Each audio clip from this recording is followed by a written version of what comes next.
क्या Israel, Iran और America का युद्ध खत्म होने वाला है अगले 2 दिन में? क्या एक बार फिर से ईरान अमेरिका में डील होने वाली है? ट्रुथ सोशल पर इसका ऐलान किया अमेरिकी राष्ट्रपति डोनाल्ड ट्रंप ने, उनके विदेश विभाग ने भी और समाचार एजेंसी रॉयटर्स ने भी। पर एक पेच है। पहले आप खबर समझिए। 12 जून को रॉयटर्स ने बताया कि 14 जून को दोनों पक्ष स्विट्जरलैंड के जिनेवा शहर में मिलकर समझौते पर हस्ताक्षर कर सकते हैं। और इससे पहले कि डील और नो डील की ये पहेली फाइनली सुलझती, ईरानी विदेश मंत्रालय के प्रवक्ता इस्माइल बघाई का बयान आया। उन्होंने कहा, अब तक समझौते को लेकर ईरान किसी आखिरी निष्कर्ष पर नहीं पहुंचा है। इसके बाद डील के ऐलान के 20 घंटे 12 मिनट बीते। ट्रंप का एक और पोस्ट आ गया जिसमें उन्होंने कहा, ईरान अपनी बात का मान नहीं रखता। ईरानी मीडिया में डील की एक अलग कॉपी सर्कुलेट हो रही है जिसे ट्रंप ने फेक न्यूज़ बताया और कहा, हम इस पर तो राजी नहीं हुए थे।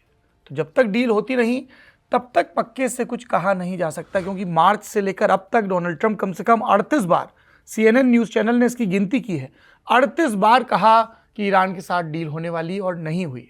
तो आखिरकार ट्रंप एक तरफा दावे क्यों करते हैं? इससे फायदा किसका हो रहा है? कौन रोकड़ा कमा रहा?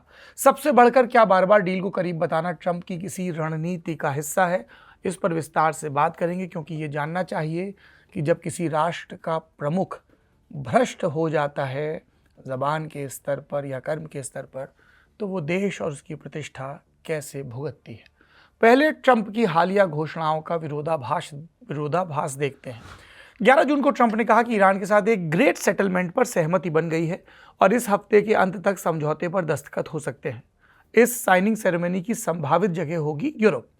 इससे पहले इसी दिन यानी 11 जून को ट्रंप ने धमकाया भी था कि वो ईरान पर बड़ा हमला करके उसके तेल और गैस के उद्योग पर कब्जा कर लेंगे। इस पहली और दूसरी मुनादी के बीच कुल कितना अंतर था? 5 घंटे और 6 मिनट का। 306 मिनट लगे ट्रंप को ये यू टर्न लेने में। और ये पहली बार नहीं। 7 अप्रैल को अमेरिका के राष्ट्रपति ने हॉर्मुज स्ट्रेट फिर खोलने के लिए समय सीमा देते हुए सोशल मीडिया पर लिखा था कि अगर ये नहीं हुआ तो आज रात एक समूची सभ्यता मर जाएगी, इस तरह की फिर कभी वापस नहीं आएगी। और इसके कुछ घंटों बाद दोनों पक्षों में संघर्ष विराम पर सहमति बनी। 8 अप्रैल से सीज फायर लागू भी हो गया। क्या होता है जब ट्रंप ईरान पर हमला करने या डील के बहुत पास होने की घोषणा करते हैं? अमेरिका की विपक्षी डेमोक्रेटिक पार्टी के सेनेटर क्रिस मर्फी ने 1 मार्च को बबल मैप्स का एक ट्वीट शेयर किया। Bubble maps crypto currency analytics platform है जिसने ट्रेडिंग का आंकड़ा शेयर करते हुए लिखा कि ईरान पर अमेरिकी हमलों को लेकर 6 संदिग्ध इनसाइडरों ने दांव लगाया और $12 लाख कमाए।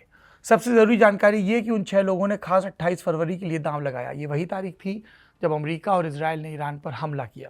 बैटिंग करने वालों ने हमले के कुछ ही घंटे पहले हाँ यानी अमेरिका 28 फरवरी को ही ईरान पर हमला करेगा ये विकल्प खरीदा था। इसे शेयर करते हुए क्रिस मर्फी ने लिखा कि ये विक्षिप्तता है कि ये कानूनी है बात। ट्रंप के आसपास के लोग युद्ध और मौत से मुनाफा कमा रहे हैं। मैं बिल ला रहा हूं कि ये जल्द से जल्द बैन किया जाए। और ये पहली बार नहीं था कि ट्रंप प्रशासन की सैन्य कार्रवाई को लेकर इनसाइडर ट्रेडिंग के आरोप लगे हों। इनसाइडर ट्रेडिंग क्या होती है? भीतर की ऐसी जानकारी जो सार्वजनिक नहीं हो उसे इस्तेमाल करके शेयर बाजार में खरीद बिक्री या बेटिंग करना। ईरान युद्ध से पहले जनवरी 2026 में वेनेजुएला को लेकर भी ऐसी खबरें आई थी। 3 जनवरी को अमेरिकी सेना ने वेनेजुएला की राजधानी काराकास पर हमला किया। उस समय के राष्ट्रपति निकोलस मादुरो और उनकी पत्नी सिलिया फ्लोर्स को अगवा किया, अमेरिका ले गए। अब न्यूयॉर्क में दोनों पर मुकदमा चल रहा है। इल्ज़ाम है कि जनवरी में एक ट्रेडर ने मादुरो को सत्ता से बाहर किए जाने पर दांव लगाया और $4 लाख से ज़्यादा की रकम कमाई। लगभग $32,000 का दांव लगाकर उसने ये कमाई की। दिलचस्प ये कि जब मादुरो को अमेरिकी सेना ने पकड़ा उससे कुछ ही घंटे पहले उस रहस्यमयी ट्रेडर ने अपने दांव की रकम दोगुनी कर दी थी। ईरान और वेनेजुएला से भी पहले पिछले साल ट्रंप के टैरिफ कैंपेन के समय भी इनसाइडर ट्रेडिंग और नियमों में उल्लंघन के करके बाजार में हेरफेर के आरोप लगे थे। मसलन 2 अप्रैल 2025 को ट्रंप ने एक कथित लिबरेशन डे टैरिफ का ऐलान किया। कहा 5 अप्रैल से अमेरिका में आयात होने वाले सभी उत्पादों पर 10% यूनिवर्सल टैरिफ लगेगा। फिर अलग अलग देशों पर भी टैरिफ का ऐलान किया। 9 अप्रैल को फिर ट्रंप ने 90 दिनों तक इसे स्थगित करने की घोषणा की। और जब ट्रंप ने उस पॉज का ऐलान किया उससे कुछ ही मिनट पहले एकाएक बुलिश स्टॉक ट्रेड में रफ्तार देखी गई। ये बुलिश स्टॉक ट्रेड एक तरह की निवेश रणनीति है। इसे नाम मिला है सींग उठाए बैल की मुद्रा से। बुलिश स्टॉक ट्रेड में ट्रेडर किसी कंपनी का स्टॉक या मोटा माटी बाजार के ही ऊपर उठने का अनुमान लगाता है। मतलब उसे भरोसा होता है कि मार्केट बढ़ेगा, उठेगा या फला स्टॉक ऊपर जाएगा। और आशंका है कि ट्रंप के करीबियों और आसपास के लोगों को, जिन्हें पता होता है कि वो क्या फैसले लेने वाले हैं, उस सटीक जानकारी का इस्तेमाल बाजार में करते हैं और हचक कर मुनाफा कमाते हैं। सवाल है कि इसमें ट्रंप की कितनी और कैसी भूमिका है।